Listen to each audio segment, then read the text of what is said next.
Oi, meu filho querido, graça e paz. Espero que, ao você ler estas linhas de hoje, estejas mais focado ainda no principal personagem do santuário. Quero muito que compreendas o significado de tudo a respeito do tabernáculo sagrado. Peço permissão, filho, para começar falando um pouco de arquitetura. Você sabe que as maquetes são representações em miniaturas de edifícios e cenários. Apesar de parecerem casas e prédios de brinquedo, normalmente são feitas por profissionais. Graças às maquetes, os clientes podem, por exemplo, visualizar um edifício antes de ele ser construído. Uma maquete de uma cidade pode ser útil para planejar questões de urbanização, tráfego, obras, abastecimento e segurança pública, entre outras. A televisão frequentemente se vale de maquetes para reproduzir de modo barato cenários para gravações. Eu também usei uma maquete para ilustrar de forma bem didática a história da redenção do ser humano. Orientei o profeta Moisés, séculos antes de Cristo, para que construísse um santuário, conforme um modelo apresentado a ele no Monte Sinai. Êxodo 25, 8 e 9. Os vários móveis do santuário tinham propósitos específicos e uma família de sacerdotes foi selecionada para oficiar rituais que representavam a morte de Cristo e outros aspectos no plano da salvação. Nesta cartinha de hoje, você descobrirá que as visões do Apocalipse sobre o santuário original do céu. E ao relacionar com o que acontecia na maquete terrestre, entenderá que eu, literalmente, me sacrifico para te salvar. Quando João escreveu sobre a visão que teve no céu, ele descreve com detalhes sobre o meu santuário. O relato diz que abriu-se então o santuário de Deus, que se acha no céu, e foi vista a arca da aliança no seu santuário, e sobrevieram relâmpagos, vozes, trovões, terremoto e grande saraivada. Apocalipse 11, versículo 19. O Apocalipse, meu filho, é repleto de referências ao santuário celestial. Apocalipse 7, 15, 14, 15 a 17. Ao longo do livro, João descreveu o que viu no santuário: os candelabros, o altar, a arca da aliança e o incensário. Apocalipse 1, versículo 12, 8, versículo 3, 11, versículo 19. Na introdução de cada visão do Apocalipse, é apresentada uma cena do santuário celestial. Para mim, meu filho, a doutrina do santuário é tão importante que dei uma ordem séria ao povo de Israel quanto à construção de um santuário terrestre. Esta ordem está estampada com letras garrafais em Êxodo 25, versículos 8 e 9. Preste atenção. E me farão um santuário, para que eu possa habitar no meio do meu povo, segundo tudo o que eu te mostrar para modelo do tabernáculo e para modelo de todos os seus móveis, assim mesmo o fareis. Embora eu não me limite a um edifício humano, 1 Reis 8, 27, a construção de um santuário proporcionava um centro visível para o verdadeiro culto, servindo como manifestação da minha presença, como demonstração do plano da salvação e antídoto contra a adoração pagã. Na ocasião, eu mostrei a Moisés um modelo do verdadeiro tabernáculo existente no céu. Hebreus 8:2. Dessa forma, o santuário terrestre era uma cópia adaptada da realidade celestial que deveria representar os diversos aspectos do ministério de Cristo em favor da humanidade perdida. Para construir o santuário terrestre, Êxodo 36, versículo 3, foi necessário recolher ofertas voluntárias de todo o povo. Fiquei impressionado, como todos os israelitas, pois participaram com alegria trazendo suas ofertas. Eles manifestaram uma dedicação tão grande que as ofertas foram mais do que o suficiente para a construção. Sabe, filho, este mesmo plano divino que foi utilizado também para a manutenção da minha igreja nos tempos antigos deve ser usado seguramente para os tempos atuais. Meus filhos precisam ser fiéis nos dízimos e nas ofertas planejadas e sistemáticas. Gênesis 14, 20, 28, versículo 22, Malaquias 3, 10, 2 Coríntios 9, 7. Depois leia estes textos como tarefa de casa. A fidelidade nesse aspecto demonstra de que lado você está. Filho, no santuário que ordenei ser construído, deveria ter alguns móveis importantes para serem usados nas cerimônias diárias. Êxodo 31, versículos 7 a 9.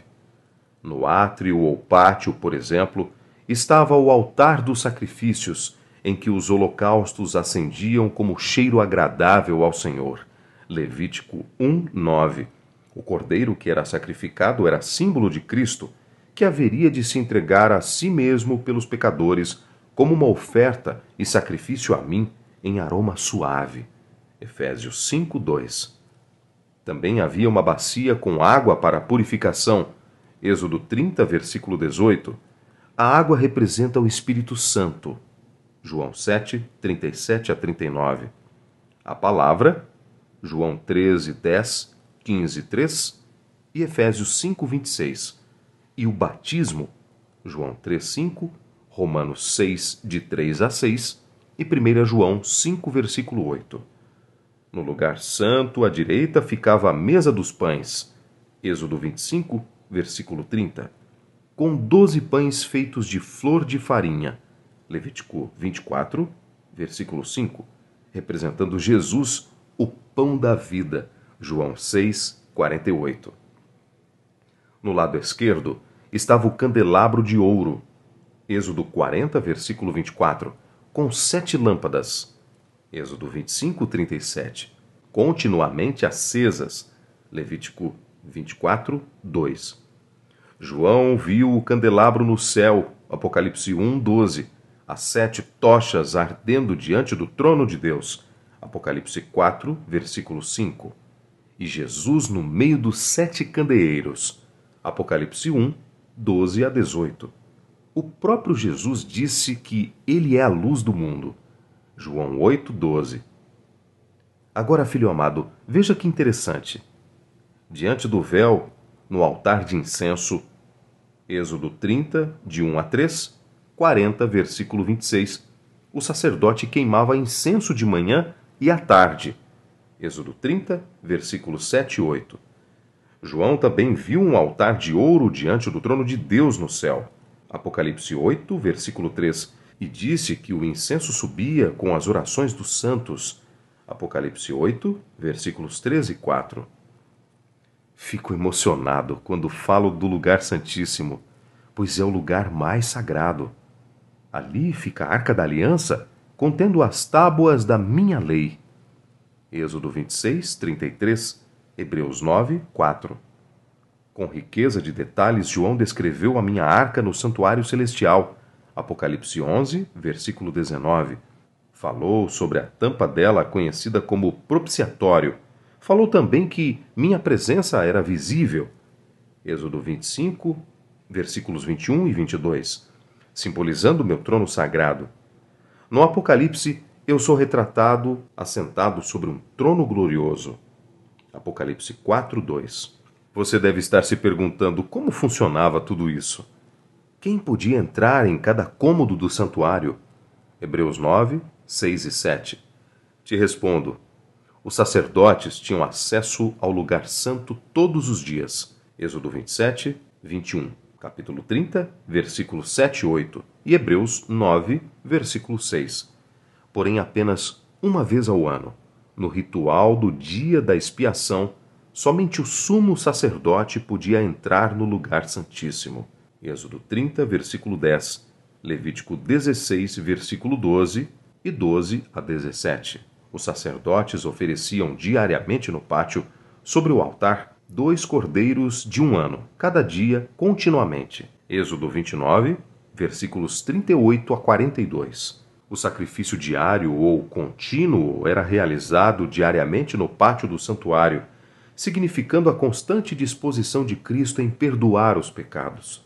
Esta era uma provisão para aqueles que transgrediam os mandamentos e aceitavam pela fé os méritos do futuro sacrifício do Cordeiro que foi morto desde a fundação do mundo. Apocalipse 13, versículo 8. Contudo, uma vez ao ano, havia uma cerimônia especial de sacrifício pelo seu pecado. Olha, filho, já no 10º dia do 7º mês, uma vez ao ano era realizada a festa da Páscoa. Confira neste texto escrito por Moisés cerca de 4.000 anos atrás. Mas, aos 10 deste mês sétimo, será o dia da expiação. Tereis santa convocação e afligireis a vossa alma, trareis oferta queimada ao Senhor. Nesse mesmo dia, nenhuma obra fareis, porque é o dia da expiação, para fazer expiação por vós perante o Senhor, vosso Deus. Levítico 23, versículos 27 e 28. Em outras palavras, querido filho, no santuário israelita havia 2 serviços, o diário e o anual. Durante o ano, no lugar santo, os sacerdotes e o sumo sacerdote ofereciam sacrifícios diários para expiar, perdoar, os pecados do povo. No dia da expiação, o sumo sacerdote entrava no lugar santíssimo para fazer a expiação dos pecados e a purificação do santuário. Levítico 16, 30. O serviço diário lidava com os pecados em base individual.